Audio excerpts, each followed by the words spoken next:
வார்த்தைகள் பயன்படுத்தப்படுவதுன்றது இருக்கு இல்லையா? ஒரு காலத்தில் வந்து நம்ம மேடை பேச்சுகளில் இரண்டாம் கட்ட தலைவர்கள் பேசுவாங்க, மூன்றாம் கட்ட தலைவர்கள் பேசுவாங்கன்னு. இன்னைக்கு முதலமைச்சரும் எதிர்க்கட்சி தலைவரும் துணை முதலமைச்சரும் இந்த மாதிரி வார்த்தைகள் பரிமாறிக்கொள்வதுங்கிறது ஆரோக்கியமான போக்கா இருக்கா? இதில் வந்து உங்களுக்கு முல்லை முள்ளால் எடுக்கணுங்கிற ஒரு பழைய இது ஒன்று ஞாபகம் இருக்கு இல்லைங்களா? ஏன்னா ஒரு தரம் தாழ்ந்த ஒரு விஷயத்துக்கு வந்து எதிர்க்கட்சி தலைவர்கள் போகும்போது நாம் ஒரு சில தடவை அதை வந்து விட்டு விட்டு செல்லலாம். ஆனால் தொடர்ச்சியாக அந்த விஷயங்களை அவர் செய்யும்போது இதை வந்து நம்ம தவிர்க்க முடியாத இதாகி போகிறது. அதே மாதிரி இதில் அவ்வளோ மோசமாக ஒன்றும் விமர்சித்தவில்லை. என்கிட்ட கேட்டிங்கன்னா இதை விட மோசமாலாம் ஜெயலலிதா அவர்கள் பேசியிருக்கிறாங்க. ஜெயலலிதா அவர்கள் இன்னைக்கும் நாங்களாகட்டும் உண்மையிலே சொல்ல போனால் திமுகவில் இன்னைக்கும் ஒரு சாதாரண மேடை பேச்சாளர் கூட அம்மையார் ஜெயலலிதாங்கிறது தான் சொல்லுவாங்க தவிர, ஏன்னா தலைவர் கலைஞர் சொல்லி கொடுத்த கண்ணியம் அது. சட்டமன்றமாகட்டும் எந்த மன்றமாக இருந்தாலும் ஒரு பொதுக்கூட்டமாக இருந்தாலும் அம்மையார் ஜெயலலிதா தான் பேசணுமே தவிர மிக மோசமாக விமர்சித்த காலங்களும் உண்டு. இல்லை நான் சொல்றது வந்து அம்மையார் ஜெயலலிதா அவர்கள் இதுவரை கலைஞரை எப்படிலாம் விமர்சித்திருக்கிறார், திமுகவை எப்படி விமர்சித்திருக்கிறார், திமுகவினரை எப்படிலாம் விமர்சித்திருக்கிறார் என்பது பொதுமக்களுக்கு நன்றாகவே தெரியும். நான் சொல்ல வேண்டியது பொதுமக்களுக்கு நன்றாகவே தெரியும். அதனால இப்போ வந்து ஜெயலலிதா அவர்கள் ஒரு பெண் தலைவராக இருந்து அவங்களை எப்படியெல்லாம் பேசக்கூடாதோ அப்படியெல்லாம் பேசியிருக்கோங்கிறதையும் மக்கள் பார்த்துருக்காங்க. நான் என்ன சொல்ல வரேன்னா, இப்போ இன்கேஸ் இது புதுசு, அதிமுக சார்பாக எடப்பாடி அவர்கள் பேசுவது புதுசு என்றால் மக்களுக்கு வந்து ஆச்சரியமா இருக்கும். அந்த டிஎன்ஏலேருந்து வந்ததுனால அவர் அதே ஒரு பாணியை ஃபாலோ பண்றாரு மேபி. ஏன்னா இந்த மாதிரி பேசி நீங்களும் பேசுறீங்களே வேற வழி. அதான் ஃபர்ஸ்டே சொன்னேன் இல்லையா, முல்லை முள்ளால தான் எடுக்கிற ஒரு விஷயம். ஆரம்பிச்சது யாரு யாருன்னு பார்த்தீங்கன்னா அது போய்கிட்டே இருக்கும். முட்டையிலேருந்து கோழி வச்சா கோழிலேருந்து முட்டை வச்சா கதையா இருக்கும். அப்படி நம்ம சொல்ல கரப்பான்பூச்சின்றது தானே அவங்க வந்து அதை கரப்பான் பூச்சி ஒரு ஜீவராசி தானேங்க. இது ஏன் இவ்வளவு அதை போட்டு ஏன் புரியல எனக்கு. இப்போ அவர் வந்து இப்போ அதே வார்த்தையை உங்க தலைவர்கள் மேல சொல்லியிருந்தாலும் ஜீவராசி தானங்கன்னு சொல்லி அவரு கரப்பான் பூச்சி மாதிரி எங்க தலைமையில யார் தலைமையை விடுங்க, எங்க கிளை செயலாளர் கூட போக மாட்டாங்க. எங்களுடைய அடிமட்ட தொண்டம் கூட எடப்பாடி அவர்களை மாதிரி தூர்ந்து போக மாட்டாருங்க. வாய்ப்பு இல்லைங்க. இது அவர் அந்த மாதிரி போயிருக்காருன்னா அதுல சொல்றதுல என்ன தவறுக்குன்னு புரியல. கரப்பாம்பூச்சி மாதிரி போயிருக்காரு, கரப்பாம்பூச்சி மாதிரி தான் போனாரு. அது சரி, தவழ்ந்து தான் போனார். அவர் தவழ்ந்து போனதை அப்படி சொல்வதில் என்ன தவறு இருக்குன்னு எனக்கு புரியல. இப்போ அவர் வந்து குதிரை மாதிரி போனாருன்னு சொன்னாதான் நம்மளுக்கே ஆச்சரியமா இருக்கு. என்னடா எடப்பாடி எப்ப குதிரை மாதிரி போனாரு யோசிக்கலாம். கரப்பாம்பூச்சி மாதிரி போனாரு, கரப்பாம்பூச்சி மாதிரி தான் போனாரு. இப்போ அதை வந்து இப்போ எப்படி சொல்றது, ஒரு ஜீவராசியை வந்து இந்த மாதிரி நாம சொன்னதுல இவங்களுக்கு இவ்வளவு வருத்தம் இருந்தாங்க, எடப்பாடி அவர்கள் அதை தைரியமாக நிராகரிக்கலாம். நான் கரப்பாம்பூச்சி மாதிரி போல சொல்லலாம் இல்லையா? அவர் அந்த மாதிரி சொல்றதுக்கு வாய்ப்பும் இல்லை. அவருக்கே தெரியும், அவர் மனசாட்சிக்கே தெரியும், ஆமா நம்ம அப்படிதான் போயிட்டு போலன்னு சொல்லிட்டு அவர் இப்போ யோசிச்சு கொண்டிருக்கிறார். இப்போ ஒரு வாசகத்துக்கு வருதுன்னா அதுக்கு இமீடியட்டாக வந்து ரியாக்ட் பண்ணுறதையும் அந்த ரியாக்ஷன் மூலமாக அதை ஒரு பேசும் பொருள் ஆக்குவதையுமே வந்து அதிமுக வாடிக்கையாக கொண்டிருக்கிறது. நம்ம வழக்கமாக பார்த்துட்டு இருக்கோம். இப்போ நியாயமாக வாங்க, ஆட்சியில் இருக்கிற பல விஷயங்களை குறை சொல்றீங்க, விவாதிக்கலாம் வாங்கன்னா அந்த விவாதத்துக்கு இதுவரை எதுவுமே அவங்க தான் கூப்பிட்டாங்க. முதல்ல உங்களை கூப்பிட்டாங்க, சரி வாங்க சொல்லட்டுமே. முதலமைச்சர் பதில் சொன்னது இது என்னங்க இது, எங்க டெப்யூட்டி சிஎம் அவங்க என்ன பண்றாங்க, நாங்க ஜெயக்குமார் அனுப்புறோம்ன்றாங்க. உங்களுக்கு ஓகேவா சொல்லுங்க, நாளைக்கு தந்தி டிவில வெச்சுக்கோ.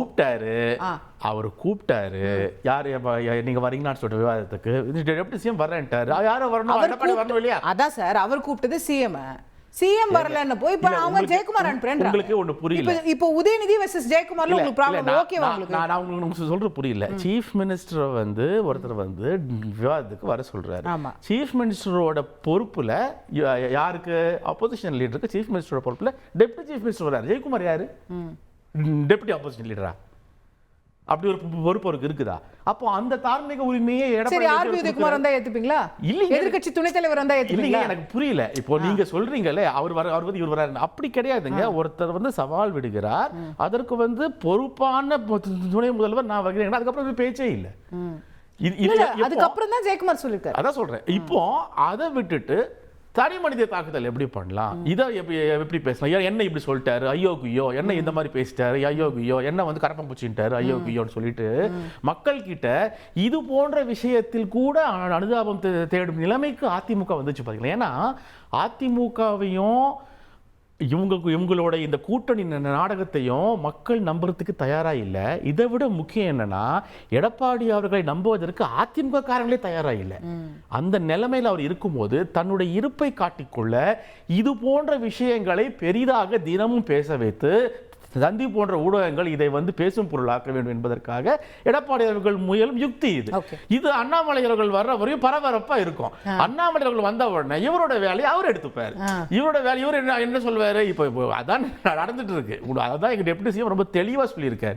இவங்களுக்கு இன்னும் ஒரு ரெய்டு விட்டா அதிமுக கொண்டு போய் அழகா லெட்ஜர் போட்டு சைன் போட்டு அடகு வச்சுட்டு வந்துடுவார் எடப்பாடி அவர்கள். நீங்களே வச்சுக்கோங்க, அண்ணாமலை அவர்களே எதுக்கு செலவு உட்காந்துருக்கட்டும், நான் பேசாம வீட்டில் உட்காந்துக்கிறேன், வேணா கரவாம்பூச்சி மாதிரி அங்கேயும் ஊர்ந்து போறேன்னு சொல்லுவார். ஏன்னா மீண்டும் அதேதான், அதிமுகவிடம் இருந்த நம்பகத்தன்மை மக்களிடமும் இல்லை, அதிமுகவின் தொண்டர்களிடமும் இல்லை. ஓகே, திரு ரவி குழந்தைவேலு, நீங்க அவங்க ஒரு வார்த்தை சொல்றாங்கன்னு சொல்லி நீங்க டபுளா ட்ரிபிளா பல வார்த்தைகள் சொல்றீங்க. விஷ காளான்னு பயன்படுத்துறாரு ஒரு எதிர்க்கட்சி தலைவரே. இப்போ இது யாராவது ஒருத்தர் இதுக்கு முற்றுப்புள்ளி வைக்க வேண்டாமா? இது சரியா இருக்கா நீங்க செய்வது? அவர்கள் ஒரு தரம் தாழ்ந்து ஒரு முதலமைச்சரை விமர்சனம் பண்ணும் பொழுது கண்டிப்பா எதிர்வினை ஆற்ற வேண்டிய கட்டாயம் கண்டிப்பா சார். இதே விளக்கத்தை ரெண்டு பேரும் சொல்லிட்டே இருந்தா எப்படி சார்? யார் சார் நிறுத்துறது? அப்படி இல்லைங்க, அவரும் முள்ளால் எடுக்கணும்ன்றாரு, நீங்களும் முள்ளால் எடுக்கணும்ன்றீங்க. அப்போ இது இன்னும் கீழே போயிட்டே தான் இருக்கும்ல டிஸ்கோர்ஸ். அதாவது உதயநிதி ஸ்டாலின் அவர்களுடைய வயது இபிஎஸ் அவர்களின் அனுபவம், அரசியல் அனுபவம், அந்த அனுபவம் அது மட்டும் இல்ல, மு.க. ஸ்டாலின் அவர்களுடைய வயதும் இபிஎஸ் அவர்களுடைய வயதும் ஒத்த வயது, ஒரே வயது. அதே மாதிரி ஒரு முதலமைச்சர் அவரு ஒரு பல வருஷம் கிட்டத்தட்ட 40 வருஷத்துக்கு மேல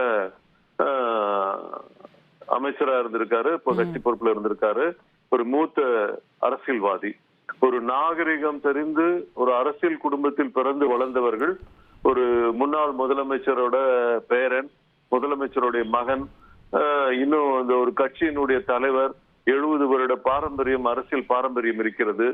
ஒருவரை பத்தி விமர்சனம் பண்ணணும்னா தன்னை விட வயதில் குறைந்தவர்களை என்ன விமர்சனம் பண்ணாலும் அதை ஒரு பொருட்படுத்த மாட்டாங்க.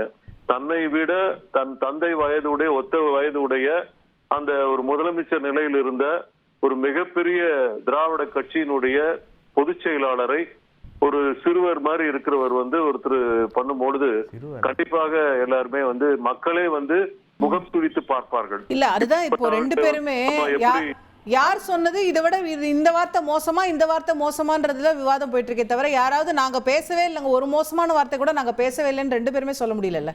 இல்ல, எப்பொழுதுமே புரட்சி தலைவரோ இல்ல புரட்சி தலைவர் அம்மா அவர்களோ இல்ல எங்களை வழிகாட்டியாக நாங்கள் எடுத்துக்கொண்டிருந்த அண்ணா அவர்களோ யாருமே இந்த மாதிரி ஒரு கலாச்சாரத்திற்கு வித்திட்டவர்களாக இருக்க மாட்டார்கள். அப்படிப்பட்ட கலாச்சாரத்தை நாங்க கண்டிப்பா கடைபிடிப்பதில்லை. இவர் ஒரு முதலமைச்சர் இந்த மாதிரி பேசுறாரு சார், எதிர்க்கட்சி தலைவர் பேசுறாரு, ஜெயக்குமார் அதுக்கப்புறம் பேசுறாரு. அதுதான் நான் என்ன சொல்றேன், இது இந்த மாதிரி விமர்சனங்களை கண்டிப்பா தவிர்க்கணும். அதே மாதிரி ஒரு முதலமைச்சர் அவர்கள் தன்னுடைய மகனுக்கு ஒரு சில அறிவுரைகளை கண்டிப்பா சொல்லணும். அரசியல்ல ஒரு துணை முதலமைச்சரா வந்துட்டாரு, இன்னைக்கு அமைச்சர் ஆயிட்டாரு, குடும்ப பாரம்பரியம் பின்னணியின் காரணமாக அவங்க வந்துட்டா கூட நாளைக்கு வருங்காலத்துல இவர்களுடைய பேச்சுக்கள் இளைஞர் சமுதாயத்தை எந்த அளவுக்கு பாதிக்கும் என்பதை மனதில் வைத்துக் கொண்டு அவருக்கு ஒரு நல்ல வழிகாட்டியாக அவருடைய தந்தை அறிவுரை சொல்லணும்.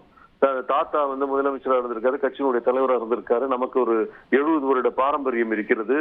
50 வருட பாரம்பரியம் உள்ள ஒரு கட்சியினுடைய தலைவர், முன்னாள் முதலமைச்சர். நம்ம வார்த்தைகளை பிரயோகிக்கும் போது ஜாக்கிரதையா உபயோகிக்கணும். ஏன்னா நாளைக்கு இளைஞர் சமுதாயம் இப்போ இவர் செய்திகளை உடனுக்குடன் தெரிந்து கொள்ள உடனே சப்ஸ்கிரைப் பண்ணுங்க.